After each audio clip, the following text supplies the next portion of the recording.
A mouse reports its 2D motion on a surface as a couple of numbers, x and y. X represent the movement on the left and right. If it's positive, that means you actually move to the right. If it's negative, that means you move to the left. And Y represent the up and down. So if it's positive, that means you moved up. If it's negative, that means you moved down. And these numbers that the mouse represent or reports, they actually are relative distance. This means that actually if the mouse is stationary, nothing happens. But if you move it, it'll report these numbers as if your 0 point is where you were. So if you were here basically and you moved it to the left or to the right a little bit, it will just report by how much did you move it. It's relative. Okay, and how does it do it? Well, internally the mouse has an internal counter, and that counter basically every single time you stop, it just basically resets. You move, it just starts counting, and then it reports the counts. That's how it actually works. And this is in relative distance. So if you take a look at these, the technical details for a PS2 mouse, it turns out that these internal counters are each 9-bit, and they actually report signed integers, which is obvious because we need, well, which is necessary because we need right and left so that we figure out. That's why we use signed. And it uses usually the 2's complement. Okay, so when you move the mouse to the left or the right, you need to know by how much you moved it and whatnot. And as it turns out that the mouse has a resolution, by default, actually every movement in the X direction or the Y direction by one millimeter will actually increase the counter or decrease the counter by 4. That's how it's going to do it. And if you kept moving the mouse, the mouse actually has a sampling rate that it actually transmits these data or these data points or these movements over and over and over again. It resets, it moves, it resets, it moves, it resets, it moves, and so forth. And it does it basically 100 samples per second.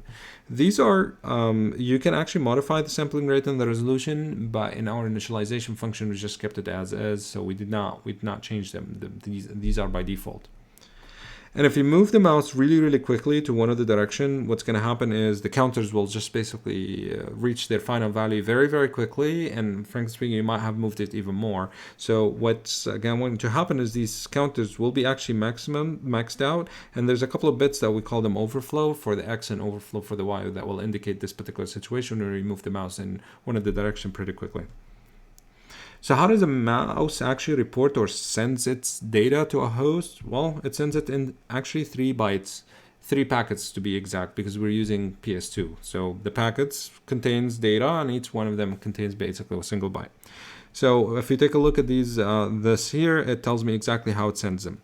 So the protocol or in the PS2 mouse tells me that you're going to send byte 1 and then followed by byte 2 followed by byte 3. So byte 1 is sent first. And the byte 1 actually tells me, okay, you are reporting the status of the left button, the right button, and the middle button.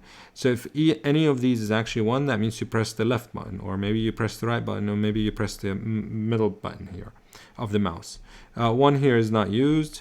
These X8, let's talk a little bit about X8. So X8, it turns out that byte 2, I'm just going to jump a little bit, and byte 2 is actually 1, 2, 3, 4, 5, 6, 7, 8. So it's 8 bits, so it's a byte. But we know the counter is 9 bytes, or 9 bits, sorry. So it's actually, the X8 is actually the 9th bit. And because we know that we are dealing with signed numbers, these counters are actually counting whether you moved in the X in the right or left based on the number. So that X8 is not only the 9th bit, is actually also indicate the sign, whether it's positive or negative. So if it's a 1, that means you have a negative number. If it's a 0, that means you have a positive number. The same goes with the Y8. So the 3rd byte is actually the Y. These are the 8 bits. And then here it's actually the most significant bit. And again, if it's 1, that means you moved downwards. If it's 0, that means you moved upwards. So the XV and the YV indicate whether it happens with the overflow when you move the mouse very quickly in one of the directions. What it will do, it will actually put a bunch of ones or the maximum, whether it's negative or positive, the negative value and then maximum positive value and so forth. And it will also indicate the XV or YV for the overflow. So let's take a look at how the code is actually implemented. So the code is implemented in here. So what the code does is the following. So if we take a look at the header, so the header tells me get mouse activity, and the mouse activity, because we have so many of them, or we have several of them, we're going to get the status of the left button, the right button, the X movement, and the X movement is an integer, it could be negative or positive, and the Y movement is also an integer that could be positive or negative. The left button and right button, generally speaking, is 0 or 1, whether it's pressed or not. And it returns something in here just to tell me whether there's an error or not. So if there's or like 0 is no data, 1 is actually I just got a new data point. So let's take a look at how this function is implemented. So the function is implemented in a pretty straightforward manner. It actually goes through B1, B2, B3. These are actually the 3 bytes you see in here. Okay, so first it actually goes to the FIFO and reads it. If it has nothing, or basically if it's empty, it doesn't read it. It just says like, is the FIFO empty? If it's empty, that means there's nothing to read. So it's just going to return a 0. However, if it did actually is not empty, it will just basically read the first byte. It's going to wait. Maybe the second byte didn't arrive yet, and it'll just basically keep checking the FIFO empty, the FIFO empty, the FIFO empty. When it's not empty, it's going to read the second byte. It's going to read the third byte. That's basically what's happening in here. So now I have my 3 bytes. All I have to do is basically just unpack it.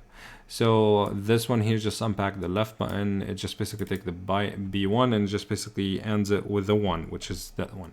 The right button is very similar. It ends it with the 2, which is 1, 0 in here. Okay, and now I have the left button and the right button. So in here is more interesting because in B2 I just need to figure out, well, B2 here is 8, okay, but I'm fitting it in an integer. An integer, generally speaking, 32-bit. So I need to figure out what to do with the more significant bits in here. Should I put 1s or should I put 0? What you're doing is just basically manually doing basically expanding it, or expanding that data point. So it's a manual sign extension. Okay, so what we're doing is we're going to go to byte 1 and we're going to ask 1, 0 is actually 0, 0, 0, 0, and that's a 1. So I'm asking, is x8 a 1? That means, is it a negative number? If it is a negative number, what we will do is we'll actually take that temp, okay, and the temp, remember, is actually whatever we put in B2, which is that 8 bits. And we're going to OR it with 0, 0. That means we're not doing anything. And we're going to OR it with a bunch of ifs in here. And that's, I believe it's 20 something, 21 ones or 24 ones in here that basically I signed extended to the negative. If it was not negative, that means this if statement will not do anything. It'll just basically, the temp will just going to cast it into an integer, and that's it. We'll do the same exact thing with the B3, which is basically the Y, but in here, instead of just basically ending it with the 0, 1, I'm ending it with 0, 0, 0, 0, 0, 1, just to indicate whether Y8 is negative or not, and I'm doing the same exact thing. I'm doing just a manual sign extension. And at the very end, if you actually succeeded and you return 1, that means you just returned a data point. The mouse has reported some change, and you just reported it, left, right button. And because we have put the mouse in a streaming mode, it's actually will report every single time something changed, whether a button got pressed or it moved left, right, or up and down. It will just basically report it, and it's just gonna read it that way.